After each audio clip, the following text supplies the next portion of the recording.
ശുഭരാത്രി, സുഖനിദ്ര. നാം എപ്പോഴും ചുവടുകൾ വെക്കേണ്ടത് നമ്മുടെ ആത്മസംതൃപ്തിക്ക് വേണ്ടിയാണ്. ആൾക്കൂട്ടത്തിന് വേണ്ടി ഒരിക്കലും ആകരുത്. മറ്റുള്ളവർക്ക് ആകാമെങ്കിൽ എന്തുകൊണ്ട് എനിക്കുമായിക്കൂടാ എന്നത് സ്വയം പ്രചോദനാത്മക ചിന്ത തന്നെ. പക്ഷേ മറ്റുള്ളവർ ചെയ്യുന്നതല്ല ഞാനും ചെയ്യും എന്നത് അഹങ്കാരമാണ്. അല്ലെങ്കിൽ അത് അഹന്തയിൽ നിന്ന് ഉടലെടുക്കുന്ന ചിന്തകളാണ്. നമ്മളൊന്ന് ശരിക്കും ആലോചിച്ച് നോക്കി. സാമാന്യ ബോധത്തിന്റെ അകമ്പടി കൂടെയുണ്ടെങ്കിൽ മാത്രമേ നമുക്ക് സാഹസികതയും ഭാഗ്യപരീക്ഷണവും നടത്താൻ പാടും. സാമാന്യ ബോധത്തിന്റെ അകമ്പടി ഉണ്ടെങ്കിൽ മാത്രം.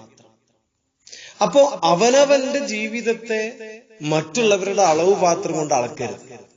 സ്വന്തം പിഴവുകളെ അവരന്റെ തെറ്റുകളുടെ കാഠിന്യവുമായി താരതമ്യപ്പെടുത്തി ലഘൂകരിക്കാനും പാടില്ല. ഇത് രണ്ടും തെറ്റാണ്.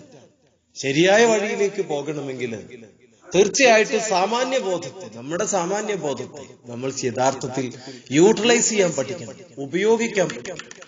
അത് ഉപയോഗിക്കാൻ പഠിച്ചാലേ മുന്നോട്ട് പോകാൻ സാധിക്കും. ശുഭരാത്രി, സുഖനിദ്ര.